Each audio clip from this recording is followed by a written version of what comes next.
Olá, seja muito bem-vindo, seja muito bem-vinda ao Band Entrevista. Hoje nós vamos falar sobre empreendedorismo, como você aí pode pensar em abrir um negócio e também dar essas dicas para você se dar bem nesse novo ramo, você que está pensando em investir. Conosco está a Thaís Camargo, ela que é consultora de negócios do Sebrae e vai então dar algumas dicas para a gente a respeito disso. Comigo está o Carlos Giacomelli mais uma vez. Olá, Carlos, tudo bem? Tudo bom, Marcos? Bom estar aqui de novo. E também, falar um olá para a Thaís, que mais uma vez eu esqueci de saudar a nossa entrevistada, Thaís. Seja muito bem-vinda. Obrigada. E é isso aí, Carlos, pode fazer a primeira. Thaís, a gente está num momento em que a economia ela não está ainda tão fortalecida como estava há um tempo atrás. E tem muita gente buscando ter o seu próprio negócio, investir numa MEI, por exemplo, para poder ser autônomo, né? Primeiro, eu gostaria que você falasse se vocês têm percebido esse aumento de procura, se as pessoas têm procurado mais abrir esse tipo de... investir nisso, né? Como é que tem sido o cenário pós-pandemia? Carlos, na verdade, a gente tem sentido um aumento muito grande de pessoas querendo abrir seus próprios negócios. É diferente de ser autônomo, porque o autônomo ele não tem o CNPJ, né? Ele tem uma inscrição na prefeitura, ele pode exercer atividade econômica, mas ele não tem o CNPJ, que é quando a gente classifica mesmo quando é uma empresa. A gente sentiu do ano passado para esse ano, a gente já teve um aumento de 19% nas buscas, não só no Sebrae, mas como a abertura do MEI, que é um grande sinalizador, porque quando a pessoa quer abrir um pequeno negócio e ela quer uma maneira mais fácil de fazer isso, ela acaba indo para o MEI. Então, esse é um termômetro bem quente que existe, né? Então, e existem 3 fatos que estão levando a isso, né? Primeiro, que muita gente perdeu o emprego durante a pandemia, né? Então a gente chama isso de empreendedorismo por necessidade. Eu preciso fazer alguma coisa, eu preciso gerar uma renda, então eu acabo indo para o empreendedorismo. O segundo é porque muitas empresas estão contratando pessoas que têm CNPJ, né? Então é a pejotização. Então eu tenho uma carteira assinada e a empresa me faz uma proposta para eu ter uma empresa e prestar serviços, não só para ela, mas para outras empresas também. Isso é uma realidade da nossa economia, do nosso mercado, e não só aqui no Brasil, no mundo inteiro. Então, isso é uma outra coisa. E a terceira coisa que a gente fala que é por oportunidade mesmo, que é quando a pessoa ela visualizou uma oportunidade muito grande no mercado. E isso na pandemia aconteceu também. Então a gente fala que na pandemia muita gente perdeu o trabalho, ficou sem a renda, mas outros enxergaram no empreendedorismo uma maneira de se colocar no mercado novamente, mas olhando não só como necessidade, como oportunidade mesmo. Eu sonhava em abrir uma empresa e agora eu vou abrir, eu sonhava em mudar de carreira e agora eu estou mudando. Então existem essas 3 linhas aí de atuação e está bem crescente. E são métodos diferentes para, por exemplo, a pessoa que vai investir, vai empreender por necessidade, ela tem ali que seguir um caminho diferente de quem vai seguir ali, vai empreender por oportunidade, ou então era a realização de um sonho. É um caminho diferente ou não? Acaba sendo o empreendedorismo, passo a passo ali, acaba sendo muito parecido? Na verdade, a gente fala que o tempo é diferente. O ritmo que ele vai estar colocando as coisas para funcionar é diferente. Por quê? Porque se eu tenho uma necessidade, eu preciso fazer com que aquilo funcione agora. E daí eu corro mais riscos. Então, a gente fala que a necessidade faz aumentar o seu risco, porque você vai fazer e você não vai olhar muito em volta. Quem está fazendo um investimento por oportunidade, geralmente ele vai fazer um planejamento mais longo e ele vai enxergar possibilidades que são diferentes. Eu falo que assim, necessidade, a pessoa fala assim, eu sei fazer isso, eu vou fazer isso, vai me dar dinheiro. E oportunidade, a pessoa fala assim, qual o problema que eu vou resolver? E quando ele pergunta isso, ele vai em busca de respostas. E essas respostas trazem mais segurança para o negócio.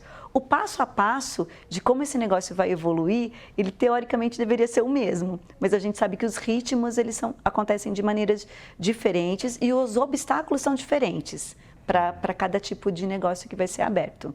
Mas eu falo que os dois têm 100% de chance de dar certo. Thaís, uma dúvida que muita gente tem também em relação ao perfil da pessoa que vai abrir, vai investir, vai abrir seu próprio negócio, né? Muita gente fala, eu não tenho perfil para isso, se eu fizer vai dar errado. Tem mesmo que ter um perfil certo para ter um seu negócio ou, na verdade, a pessoa vai se adaptando e aprendendo para poder sobreviver também no mercado? Na verdade, a gente fala que não tem perfil, mas tem comportamentos. Então, a gente trabalha dentro do Sebrae 10 comportamentos empreendedores que são importantes para que essa pessoa faça a gestão de um negócio de uma maneira a obter sucesso. Esses comportamentos não foi o Sebrae que inventou, né? Então, é um programa da ONU que a gente ministra e que a gente aplica esses comportamentos desde quando a gente vai ensinar empreendedorismo para as crianças até para quem já tem um negócio formalizado. Comportamento é uma coisa que a gente aprende. E a gente aprende fazendo por repetição. Então, eu falo que adulto só aprende fazendo. Então, quando a gente coloca esses comportamentos, a gente fala assim, não existe perfil de empreendedor de sucesso, não existe empreendedor de sucesso nato, né? Que antigamente a gente escutava muito, ele é empreendedor nato, né? Mas existem habilidades que a gente pode estar desenvolvendo dentro desses comportamentos. Claro que é muito mais simples para um empreendedor que tem uma capacitação ou um interesse maior por vendas, fazer com que seu negócio aconteça de maneira mais rápida. Né? Porque ele já tem essa habilidade desenvolvida. Só que se ele vender muito pelo preço errado, vai dar errado também. Né? Então, ele vai estar investindo numa coisa que não vai estar dando retorno financeiro para ele. Porque a gente escuta muito, eu trabalho, vendo, mas não tenho resultado financeiro, né? Não vejo dinheiro. Então, a gente fala que esses comportamentos, eles vão pegando todas as áreas da empresa, de planejamento, finanças, como que vai ser a entrega, qual que é o produto, a inovação, porque não adianta eu ficar vendendo o mesmo produto para sempre. Então, a gente vai trabalhando esses comportamentos. Mas, quando fala assim, eu não sei nada, eu nunca pensei em ter um negócio e eu quero ter. Dá para dar certo? Dá para dar certo. E a partir de quanto você precisa ter para abrir o negócio, para começar a empreender? Marcos, eu tenho um caso de uma pessoa que foi para um curso do Sebrae que não tinha um centavo. Ela e os filhos porque tinham uma comida. No meio do curso a gente dava uma marmitex e ela foi para comer. E a gente fez um desafio para ela. E ela falou assim, mas eu não tenho dinheiro para investir, como que eu vou abrir uma empresa? Durante o curso, tinha que abrir uma empresa. E ela falou, eu não tenho dinheiro. E ela conseguiu R$3 emprestado. Desses R$3 ela fez 10, desses R$10 ela fez 20, desses R$20 ela fez 100. E hoje ela é uma empresária com CNPJ aberto, formou os filhos fazendo isso. Então, quando pergunta assim, quanto que eu preciso de dinheiro para investir para abrir um negócio? Falou, você não precisa de dinheiro nenhum. Você precisa ter força de vontade, características empreendedoras e começar. Daí falou assim, Thaís, mas eu não tenho nada, como que eu vou começar? Você pode vender suas roupas, fazer um brechó. Você pode começar com o que você já tem dentro da sua casa. Por exemplo, muita gente começou na pandemia fazendo doce em casa para comercializar. E começou a divulgar onde? No condomínio onde morava e acabou fazendo renda. Então, a gente fala que, às vezes, a gente sai do zero, né? Mas a gente começa. Não, Thaís, mas eu quero comprar uma franquia, ou eu quero fazer um investimento que eu tenho que alugar um ponto. Aí, cada caso é um caso e cada cidade é uma cidade. Por quê? Porque vai variar o preço de aluguel, vai variar o estoque que você vai ter dentro, vai variar o tipo de serviço que você vai prestar, se você vai precisar de equipamentos. Então, isso depende muito. Mas quando eu pergunto assim, o que eu preciso para abrir um negócio? Comportamento empreendedor e vontade. Essas duas coisas bastam para conseguir começar. Thaís, em relação ao tempo, né? Porque muita gente às vezes quer empreender, começa, mas dá não sei quantos meses, fala, não veio dinheiro, não está dando certo, estou colocando energia ali, gastando meu dinheiro e não está vindo retorno. Vocês trabalham com, claro, acho que deve ter um tempo diferente para cada tipo de investimento, mas existe um tempo médio que as pessoas precisam aguardar para vir o retorno e também é difícil para o empreendedor entender que precisa esperar para vir o retorno. Como que é esse processo? Na verdade, a gente fala assim que o retorno do investimento vai depender de alguns pontos que a gente vai colocando, né? Então, se eu tenho um estoque muito grande, esse retorno vai ser maior. Então, quanto maior for o meu investimento inicial, mais vai demorar para eu ter esse retorno. Mas quem começa muito pequenininho tem o problema de que tem que investir todo o dinheiro para conseguir fazer o negócio continuar funcionando. Então, antes da pandemia, quando o pessoal ia no Sebrae, a gente falava, olha, é interessante você ter um capital de giro, né, um dinheiro para essa empresa funcionar por no mínimo 6 meses. E todo mundo falava assim, você é doida? Quem que vai ter 6 meses de dinheiro guardado para começar um negócio e tal? Quando veio a pandemia, o que a gente viu? Que os negócios que não estavam estruturados para ter 6 meses de capital de giro, que foram os 6 primeiros meses da pandemia, que foi até todo mundo conseguir se readequar, os negócios quebraram. Então, a gente fala que no mínimo são 6 meses para começar a ter esse retorno. Tem pessoas que começam a vender hoje e na semana que vem já tem um retorno interessante? Tem, mas elas também fizeram um investimento grande de divulgação, de mídia, de esforço de venda. Então, tudo isso entra nesse capital e provavelmente aquele tamanho de venda ele vai ser pequenininho o percentual que ele está tendo de retorno naquele momento. Então, a gente fala que mais ou menos 6 meses para começar a ter retorno. Mas tem negócios aí de grandes investimentos que demoram 20 anos para ter todo o retorno financeiro que a pessoa investiu, né? Então, depende muito do capital que ela está colocando ali naquele momento. Falando agora um pouquinho, né, sobre essa questão da pandemia mesmo, como ela acabou fazendo com que as pessoas precisassem repensar seus negócios, inovar, mudar. Foi realmente, como que foi esse momento em que os empresários tiveram que mudar, repensar, quem fazia entrega, quem não fazia entrega teve que começar a fazer? Como que vocês acompanharam esse momento lá no Sebrae? Foi muito interessante, Marcos, porque o Sebrae também teve que se reinventar. Porque o nosso atendimento ele era basicamente presencial. Então, as pessoas procuravam, a gente tem pontos de atendimento espalhados, as pessoas procuravam a gente presencialmente. Eu brinco que eu fui dar uma palestra um dia, tinha 100 pessoas, no dia seguinte o escritório estava fechado. Então, não tinha mais ninguém. Então, como que a gente ia atender? Então, a gente também teve que se reestruturar e se organizar para fazer esses atendimentos. Da mesma maneira, os empresários, né? Só que o que acontece com um empresário que é muito pequenininho, né? Então, eu não fazia entrega, agora eu vou ter que fazer. Por onde que eu começo? Como que eu faço para estar na rede social? Como é que eu faço para vender online? Como que eu vou falar com os meus clientes? Então, a gente fala que o primeiro momento foi calma. Nós temos solução. O segundo momento eu falo assim, eu não deveria estar falando isso, mas eu te avisei. Cadê o seu banco de dados? Cadê o seu cadastro de cliente, né?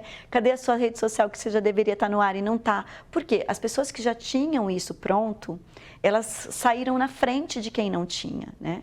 Depois, a gente viu que essas pessoas começaram a sentir que algumas barreiras que eles tinham pessoalmente, eu não compro pela internet, então também não vou vender pela internet, eu não entrego porque o meu cliente vem aqui buscar, e que isso foi sendo derrubado rapidamente. Então, as pessoas se adequaram rapidamente. Teve gente que falou, não, eu não vou mudar, e esses fecharam realmente. Então, a gente teve bastante gente que falou assim, eu não vou trabalhar com tal empresa que faz entrega. E a gente falava assim, mas se você não entrar, você vai perder. Não, mas ele cobra muito caro. Eu falei, mas ele cobra muito caro de uma coisa que você está vendendo. Né? Então, vamos adequar preço, vamos organizar a sua empresa para atender. Algumas pessoas demoraram mais e essas sofreram mais. E a gente fala que a inovação ela tem que estar presente todos os dias na empresa. E que inovar é fazer uma coisa que você não fazia antes. Não é inventar a roda, não é fazer uma coisa muito difícil. É só colocar em prática alguma coisa que o mercado está pedindo, que o seu consumidor está pedindo para que você faça. Então, hoje a gente sente que o empresário está mais aberto, principalmente o micro e pequeno. E muito engraçado foi que quando a gente fala disso, de empresas um pouquinho mais consolidadas, a gente não teve essa resistência do MEI. Porque o MEI geralmente é ele mesmo, então a tomada de decisão é dentro da cabeça dele, ele já bota para funcionar e ele precisa que aquilo funcione de maneira rápida. Então, ele tem menos resistência para essas inovações. Então, ele consegue se adaptar de maneira mais rápida. A gente está conversando sobre empreendedorismo hoje aqui no Band Entrevista com a Thaís Camargo, ela que é consultora de negócios do Sebrae. A gente vai agora para um rápido intervalo e volta já, não saia daí.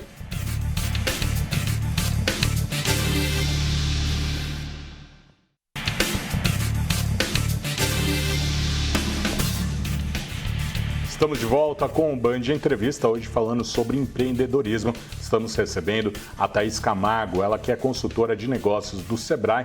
E a gente tem aí, já passamos por alguns pontos, falamos de pandemia e o Carlos vai fazer mais uma pergunta agora. Thaís, você estava falando de inovação, né? Que é muito importante para o empreendedor. E você falou um pouquinho de redes sociais. De que maneira que que a gente vê, às vezes a gente vai procurar algum produto, né? Deixa eu ver no Instagram se tem aqui, você olha lá, a pessoa... Quando tem às vezes uma fotinha feia, uma coisinha que não identifica nada. Então, qual que é o peso da rede social hoje para o empreendedor? A gente fala que quem quer ser achado tem que estar lá, né? Só que tem que estar lá de uma maneira legal. Porque se tiver lá de qualquer jeito, com uma foto feia, com um produto esquisito, né? E nas redes sociais a gente tem as lojas. Então, é um ponto muito importante que a gente tem que utilizar para colocar lá o produto e fazer com que aquele produto chegue ao nosso consumidor. Ah, Thaís, mas eu só tenho rede social, ninguém vê, eu não... Mas tem que fazer impulsionamento, tem que usar o funil para atração de novos clientes, tem que usar principalmente as hashtags, porque quando a gente vai buscar um produto, a gente não necessariamente digita o nome da sua empresa, mas sim o nome do produto, o nome daquilo que a gente está buscando. Então, existem alguns pontos que a gente pode estar usando para atrair o nosso cliente e fazer com que aquele canal, né, que está todo mundo conectado, o Brasil é o 5º maior país aí no número de acessos à internet, né, de redes sociais. E aqui no Brasil a gente tem um público que fica o maior número de horas nas redes sociais. Então a gente tem que aproveitar e estar lá de maneira profissional. O que a gente vê muitas vezes é que a pessoa está lá, mas ela faz aquilo sem muito conhecimento, ou ela faz aquilo de uma maneira como se fosse uma rede social pessoal e não foca em produtos e serviços. E a gente fala que a gente tem que utilizar para vender, né? Então é uma ferramenta de venda. Uhum. Thaís, tem uma fórmula mágica para você empreender e ser bem-sucedido? Tem ali alguma coisa que, se você fizer isso, é certeza que vai dar certo? E o que a gente tem que levar em conta na hora de que for abrir um negócio, no que tem que pensar? Eu tenho que pensar no que para investir? Eu falo que tem pozinho de pirim-pim-pim. A gente tem vários potinhos lá no Sebrae que a gente espirra nas pessoas e as pessoas têm sucesso. Não existe fórmula mágica, né, gente? A gente tem que entender que negócio é uma combinação entre mercado e também uma coisa que você gosta de fazer. Por quê? Porque um dos comportamentos empreendedores que a gente trabalha muito é comprometimento. E a gente só se compromete com aquilo que a gente gosta. E o negócio ele vai exigir muito comprometimento. Então, se a gente não gostar daquilo que a gente vai fazendo, é bem complicado a gente ter sucesso. Outra coisa que a gente diz que assim, é uma fórmula de sucesso que é tão simples, é perguntar assim, qual o problema que eu vou resolver? Então, não é o que eu vou vender. Então, muitas vezes a pessoa fala assim, vou dar um exemplo de um salão de beleza. Ele fala assim, eu atendo, Thaís, à noite. Por quê? Porque o problema que as minhas clientes tinham é que elas trabalham durante o dia e só conseguiam vir à noite. E por que ele tem sucesso? Por que o negócio dele tem sucesso? Porque ele está resolvendo um problema. Então, ele está disponibilizando horários em um horário que as pessoas podem atender. Tem um outro salão que eu atendo que só atende de tarde. E daí eu falo assim, nossa, mas como que ela tem sucesso, né? Porque a carteira de clientes dessa cliente é de idosas. E elas não gostam de ir de manhã, porque de manhã está cuidando da casa, faz o almoço, depois vai fazer a unha, vai fazer o cabelo, vai se cuidar. Então ela fala assim, eu não preciso, porque eu estou resolvendo o problema das minhas, elas não vêm de noite também. Então a gente tem que perguntar qual é o problema que você resolve. Se você resolver aquele problema, com certeza você vai ter sucesso dentro do seu mercado. Resolvi só aquele problema, então, por exemplo, do salão de beleza, das idosas. Mas será que a taxa de mortalidade dessas clientes não é muito alta? Será que durante a pandemia, ou agora, né, que a gente ainda está na pandemia no pós, eu não tive menos gente procurando porque elas têm mais comorbidades, têm mais medo de sair? Tem. Então, qual é a outra solução? O que eu vou fazer para atender esse mercado? Essa cliente, por exemplo, colocou as pessoas para atender nas casas, com todo o processo de higienização, fazendo teste nas manicures para testar para o Covid, para ter maior segurança. Então, assim, é perguntar qual que é o problema que você está resolvendo. Eu não estou fazendo unha, eu não estou fazendo cabelo. Eu estou resolvendo um problema daquele cliente naquele momento. Então, quando a gente consegue fazer isso, a gente tem um grande percentual de ter sucesso. Existe negócio sem risco? Não existe negócio sem risco. Então, o que a gente pode fazer, que é outro comportamento empreendedor, é minimizar os riscos, diminuir esses riscos fazendo planejamento, entendendo o mercado, olhando também para fora. Thaís, olhando para o outro lado, você falou o que se deve fazer, né? Existe alguma regrinha, alguma lista dos mandamentos do que não se deve fazer? Porque eu imagino que tem muitas coisas que você acaba destruindo o seu próprio negócio, né? Então, tem algumas atitudes, por exemplo, do empreendedor que quebram o negócio dele, que joga para baixo, que você poderia falar? Existe. Eu falo que essa é a lista negra que a gente trabalha lá no Sebrae. A primeira coisa que não pode fazer de jeito nenhum é achar que a empresa é caixa eletrônico 24 horas, né? Então, a gente fala que tem que separar a despesa fixa, né, despesa da empresa, despesa da pessoa jurídica, de despesa da pessoa física. Então, uma coisa é uma coisa, outra coisa é outra coisa. Então, essa é a primeira coisa. A segunda coisa é trabalhar com uma coisa que você não gosta. Então, uma vez eu fui atender um cliente, ele falou, eu vou abrir um pet shop. Eu falei, é porque você gosta de animais? Ele, não, porque está dando dinheiro. Quer dizer, não vai durar muito tempo, porque se ele não gosta de animais, como que ele vai ter um pet shop, né? Como é que ele vai recepcionar as pessoas? Então, isso é uma coisa que pesa bastante. E a terceira coisa que a gente fala é que não pode deixar a vida me levar.